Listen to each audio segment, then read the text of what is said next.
Hi guys, welcome to another episode of the Fed Talks. Today we're talking with Alpesh Mistry, Sales Director of SBF GB I, about the importance of sustainability and how you can do your bit. So Alpesh, tell us who you are and your role at SBF GB I. Hi, I'm Alpesh Mistry. I'm the Sales Director for Centauri Beverages and Food. I've been with the business for 2 years. And my remit includes looking after category, executing shoppers, our equipment that we put in the trade, looking after our field teams, and then finally all of our sales teams. So I have a broad commercial remit in the organisation. Fabulous. So sustainability is an area you are focusing on heavily. Why is this? Yeah, I think sustainability is really important. It needs to be part of the DNA of many organisations, and it's absolutely kind of part of our DNA. So, firstly, working in harmony with the environment and producing sustainable drinks is really important, and it has to be part of our everyday DNA. We have a vision which is growing for good. So that's making sure that our consumers and our impact for consumers is positive. We have responsible drinks and great tasting drinks out there as well. So sustainability is really important for us. We are a Japanese company and we have some founders' principles, and one of those is mizu to ikuri, which means that we live with water. So everything we do needs to be sustainable in the future. And as you see, most recently in COP26, it's really high on people's agenda, and it's really key in terms of what we do for the environment and how we keep it sustainable moving forward. So to give you some examples, 92% of our consumers are saying that they look at more responsible brands in the future, how they operate and what they do, and they would like to purchase those. So it's important we work with our retailers, with our consumers and our brands to make sure we tell that story. And here at Centauri, we work through it across a global platform. We work through it across the world. We're the third biggest soft drinks company, but we also do it locally as well. So we work with our local suppliers and our local customers to make sure that what we do impacts the environment where we live as well. Really important, sustainability. Okay, Alpesh, so what has SBF GB I done so far? Okay, so on sustainability, we've set ourselves some really ambitious targets. First of all, it's make sure all of our packaging is recyclable by 2025, but ideally sooner. And secondly, only to use 100% recyclable packaging and plastic bottles by 2030, which again, we would like to do earlier, but it's just dependent on technology and availability. So one of the examples that I would like to share is Ribena. We've been doing this for years, actually for 10 years, that our bottles are 100% recyclable already in our PET. It's just been part of our DNA that we've been doing it across the board. The second point is that we do need to be part of a circular economy. So we need the bottle to be bottle-to-bottle recycling in the future. So we are really supportive of the deposit return schemes that are going across the nation, and that will allow good quality bottles to be recycled again and be put back into the life cycle of the product. So we are very supportive, and we're working with all of our retailers and the industry body to make sure we can make the scheme work to allow us to be more sustainable. Beyond that, we've made some bigger changes as well. So all of our bottles, we've invested £6 million in our packaging line to make sure that we're ready for the future of Lucozade Energy. And we've made some packaging changes already with lighter packaging that allows them to be recycled now. So again, major journeys going along on our key brands like Lucozade Energy and Sport.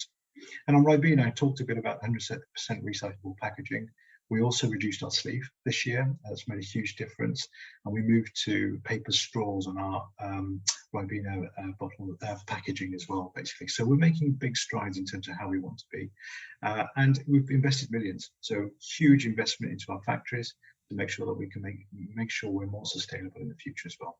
So all underpinned by our Growing for Good vision. So I talk a lot about the bigger we are, the better we do for our environment. So as we continue, we'll adapt and change and evolve and bring as quick as possible changes to our sustainability agenda. That's great. So how does HFSS fit into this? Yeah, so HFSS is a really interesting area. So we reformulated our drinks in 2016. And on HFSS, we've been very clear that actually producing lower sugar drinks is important, and we've seen major trends go there. So we're really proud that we initiated this many years ago. And it's important to say that across all of our brands, so Lucozade Energy, Lucozade Sport, Ribena, Orangina, we are all HFSS compliant with the work we did years ago to make sure our brands were compliant. So if you're a retailer I would urge you to go, don't worry about where our products sit and how they talk on shelf, what you can and can't do, because we are HFSS compliant. And we are seeing a bigger trend. So it's really important that we continue to innovate around bringing lower sugar products to the market. So we'll continue to bring new products to the market that will be HFSS compliant. And an example of that is bringing Lucozade Alert, which is one of our energy stimulation brands, into the market that is HFSS compliant and good for shoppers and consumers. So we are, to summarize, HFSS compliant. Our brands are in a great place. We did all the work years ago to make sure that our consumers were aware of our changes, and we set up in the right way to follow guidelines. Great. And what work have you done with retailers directly on the topic of sustainability? Yeah, so we've been working really hard on getting sustainability right.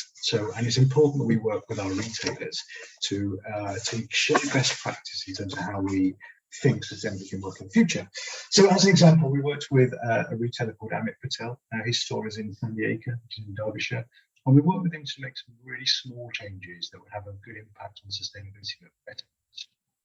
And of the changes we made, Amit saved roughly £610 a year. Now, that doesn't sound huge, but actually, if you take those small £610 by retailer and times it by the number of independent retailers out there, we could make some changes that amount to 28 to 29 million pounds worth of savings. So if I give you some examples of what we did, look, we took a couple of new chillers, and Amit saved 13% on his energy by just putting new chillers in that were more sustainable. And they had doors that are closed. We looked at his lighting, to put LED lighting that actually made the store look better, but actually way more efficient than the traditional lighting that was in there. And we worked with Amit on his back of room, so where he couldn't see his stock, we made it more visible. That actually helped with his stock profiling as well. So small steps that most retailers can take that they can apply into their stores that can make huge savings. Now, when we did collate all this information, we held a session in August where we brought all the retailers together, and we held a session. We shared our best practice with them to show them how Amit has made those changes. And at the end of that session, we asked for each retailer to make a pledge of what they would do differently, and they went away to make their changes. And if you go to our websites and our Twitter pages, we do have that information there for all retailers. I urge you to go. Those small steps can make a huge difference for our retailers, for sure. Absolutely. So what other news do you have for our retailers that might be of note? Yeah, we've seen some major trends happening through COVID. I think nothing's the same anymore as we come out of the pandemic. And we've seen some major trends. And one of those is the growth of stimulation through the pandemic. So consumers and shoppers needing that kind of kick through the afternoon where they need that energy boost through the day. So we also realised that actually the penetration of the stimulation category isn't where it needs to be. So not enough people are buying into the category, but it's growing quite well. So we